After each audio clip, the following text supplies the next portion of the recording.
Giza pyramids की निर्माण प्रक्रिया से लेकर हजारों साल पहले लिखी गई हायरोग्लिफिक्स तक, जिनमें मॉडर्न हेलीकॉप्टर्स और याट्स जैसी आकृतियां दिखाई देती हैं। इजिप्ट की धरती ऐसी रहस्यमयी कहानियों से भरी पड़ी है कि जिन्हें देखकर इंसानी समझ भी हैरान रह जाती है। कैरो से करीब 500 किलोमीटर दूर प्राचीन मिस्र के पुराने शहरों में से एक को अबाइडोस के नाम से जाना जाता है। इसके एक ओर 11 किलोमीटर दूर नील नदी बहती है, जबकि दूसरी ओर दूर दूर तक सिर्फ रेत ही रेत फैली हुई है। साल 1988 की बात है, जब एक तेज तूफानी आंधी के चलते रेत के नीचे से एक अजीबोगरीब चीज उभर कर बाहर आई। यह लकड़ी से बना एक बेहद जर्जर हालात में पड़ा ढांचा था, जिसे दीमक ने इतनी बुरी तरह चाट लिया था कि वह पूरी तरह खोखला हो चुका था। इसकी हकीकत जानने के लिए यहाँ आर्कियोलॉजिकल टीम ने साल 2000 में खुदाई शुरू की। यह खुदाई बहुत सावधानी से की जा रही थी, क्योंकि जरा सी भी गलती इस ढांचे को पूरी तरह तबाह कर सकती थी। जो चीज रेत के नीचे से निकली वह कोई मामूली ढांचा नहीं थी, बल्कि एक 70 फुट लंबी नाव थी। रेगिस्तान के बीचों बीच इस अकेली नाव का भला क्या काम हो सकता था? मामला यहीं खत्म नहीं हुआ। गुत्थी सुलझने की कोशिशें अभी जारी थीं, तभी पता चला कि वहां एक नहीं, दो नहीं, बल्कि कुल 14 नावें थीं, जिन्हें एक दूसरे के साथ एक लाइन में रेगिस्तान में दफन किया गया था। लॉजिकल डॉक्यूमेंट्री की इस वीडियो में एक बार फिर आपका स्वागत है। आर्कियोलॉजिस्ट्स इन जर्जर हालत में पड़ी नावों को पूरी तरह रेत से बाहर नहीं निकाल पाए थे, क्योंकि उन्हें अंदेशा था कि अगर ऐसा किया गया तो ये नावें टूट सकती हैं और एक बड़ी रहस्य की गुत्थी हमेशा के लिए अधूरी रह जाएगी। सिर्फ लकड़ी के कुछ सैंपल्स की मदद से वे यह पता लगाने में कामयाब हुए कि ये नावें करीब 5000 साल पुरानी हैं, यानी गीजा पिरामिड से भी 500 साल पुरानी। लेकिन यह अकेला जवाब इस रहस्य को सुलझाने के लिए काफी नहीं था। कुछ समय बाद लेटेस्ट सोनार स्कैनिंग तकनीक की मदद से अब आर्कियोलॉजिस्ट्स इस काबिल हो चुके थे कि बिना हाथ लगाए पूरे क्षेत्र का एक 3D मॉडल तैयार कर सकें। स्कैनिंग के बाद जो 3D मॉडल तैयार किया गया वह कुछ इस तरह दिखाई देता है। इसे इंसानी इतिहास में अब तक का सबसे पुराना बेड़ा माना जाता है। 60 से 70 फुट लंबी ये नावें, जिन्हें देखकर ऐसा लगता है कि इन्हें बड़ी सावधानी के साथ एक दूसरे के समानांतर खड़ा किया गया था। जिस जगह ये नावें रखी गई थीं, उसे देखकर सबसे पहला सवाल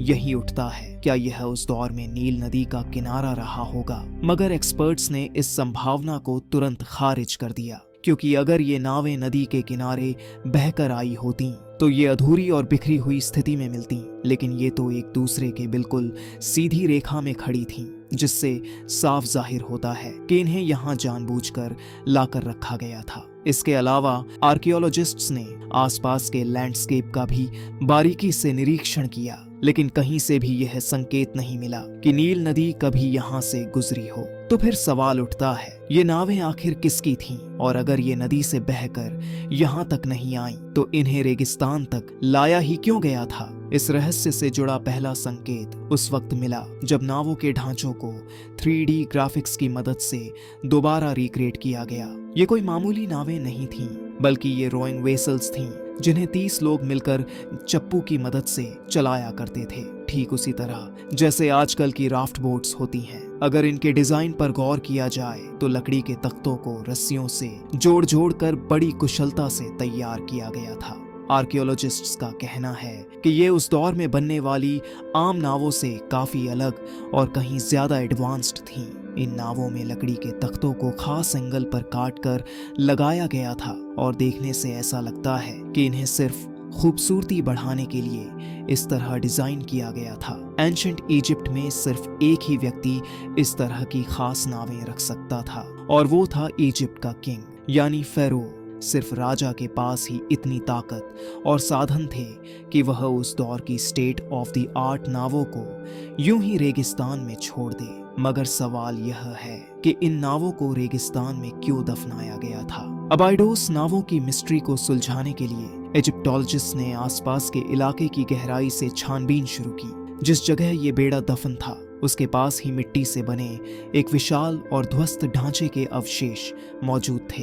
एक्सपर्ट्स का मानना है कि यह विशाल ढांचा प्राचीन मिस्र की इबादतगाह का हिस्सा लगता है, जहां लोग अपने देवता यानी फेरो की पूजा किया करते थे। यहाँ अक्सर धार्मिक अनुष्ठान और आयोजन भी हुआ करते थे, क्योंकि यहाँ से मिट्टी के ऐसे बर्तन भी मिले हैं जिनमें कभी भोजन और शराब भरी जाती थी। इन बर्तनों की कार्बन डेटिंग से भी यही संकेत मिला कि इन्हें उसी दौर में तैयार किया गया था जिस दौर में इन 14 नावों का निर्माण हुआ था।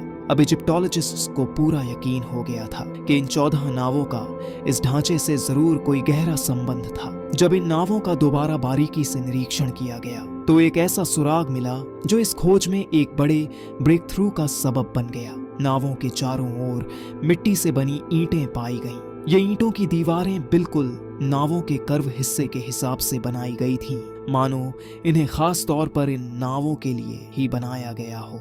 ये दीवारें सिर्फ नावों के किनारों पर ही नहीं थीं, बल्कि उनके नीचे भी ऐसी ही ईंटें लगाई गई थीं। अब जब नावों के तीनों तरफ ईंटें लगाई गई थीं, तो यह अंदाजा लगाना गलत नहीं होगा कि इनके ऊपर भी ईंटें रखी गई होंगी जो समय के साथ गिरकर धूल में मिल चुकी थीं। जब 3D ग्राफिक्स की मदद से नावों के ऊपरी हिस्से पर भी ईंटें जोड़ी गईं, तो जो दृश्य उभरा वह चौंकाने वाला था। ये कुछ और नहीं बल्कि नावों के ताबूत थे। जी हाँ, जिस तरह मम्मियों को ताबूत में रखा जाता था, ठीक वैसे ही इन नावों को भी 5000 साल पहले बड़ी शान और शौकत के साथ ताबूतों में दफन किया गया था। इन नावों के ऊपर खूबसूरती के लिए व्हाइट लाइमस्टोन का प्लास्टर किया गया था। जब सूरज की रोशनी इन पर पड़ती थी तो ये रेगिस्तान में दूर से ही चमकती हुई दिखाई देती थी। यहाँ ये बताना जरूरी है कि गीजा पिरामिड्स को जब हाल ही में बनाया गया था तो उनकी बाहरी परत पर भी ऐसा ही सफेद प्लास्टर लगाया गया था। आर्कियोलॉजिस्ट्स को कई सबूत मिले हैं जो यह साबित करते हैं कि एंशिएंट इजिप्शियंस व्हाइट लाइमस्टोन का इस्तेमाल सौंदर्य बढ़ाने के लिए करते थे।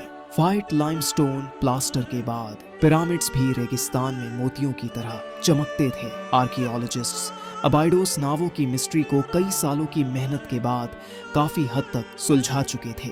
एक बात तो तय हो गई थी कि ये नावें नील नदी में बहकर यहाँ तक नहीं आई थीं। इनका एडवांस्ड डिजाइन इस बात की पुष्टि कर रहा था कि ये किसी प्राचीन मिस्री राजा यानी फरो की संपत्ति थी और इन्हें बड़ी सावधानी से ईंटों के ताबूतों में रखकर सुरक्षित किया गया था। अब बस आखिरी सवाल का जवाब ढूंढना बाकी था। इन नावों को ताबूत में रखा ही क्यों गया था? इसका जवाब सिर्फ 1.5 किलोमीटर दूर रेगिस्तान में स्थित एक एंशिएंट इजिप्ट राजा की टूम में छिपा था। आश्चर्य की बात यह थी कि यह टूम भी उसी समय बनाई गई थी जब ये नावें और पूजा स्थलों के अंदर मौजूद बर्तन बनाए गए थे। इस टॉम्ब में सिर्फ फिरौन की मम्मी ही नहीं रखी गई थी, बल्कि इन छोटे छोटे बॉक्सेस में फिरौन के करीबी साथियों को भी दफन किया गया था और ये सभी उसी दिन दफनाए गए थे जिस दिन राजा की मृत्यु हुई थी। जी हाँ, राजा के सम्मान में उनके करीबी साथियों ने भी अपनी जान देकर अपने फारो,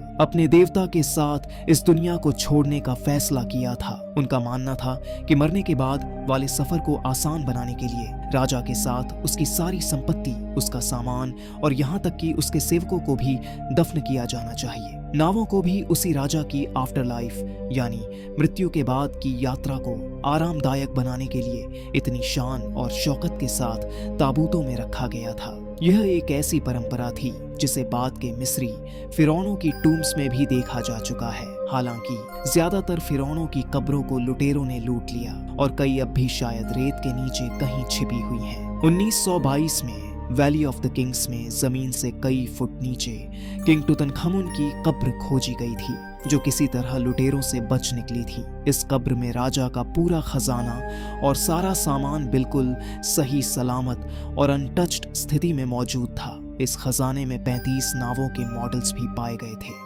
जिन्हें शायद अबाइडोस नावों की तरह ही राजा की आफ्टर लाइफ यानी मृत्यु के बाद की यात्रा को आसान बनाने के लिए उसके साथ दफन किया गया था। इन नावों के मॉडल से यह साफ हो गया कि एंशिएंट इजिप्ट में फरो की मृत्यु के बाद उसके साथ न सिर्फ खजाना बल्कि जीवन में इस्तेमाल होने वाली हर जरूरी चीज रखी जाती थी ताकि मरने के बाद उसे किसी तरह की तकलीफ न हो। इसी के साथ लॉजिकल डॉक्यूमेंट्री की ये वीडियो यहीं खत्म होती है। अगर आपको ये वीडियो पसंद आई हो तो अगले शानदार वीडियो में फिर मिलते हैं। धन्यवाद।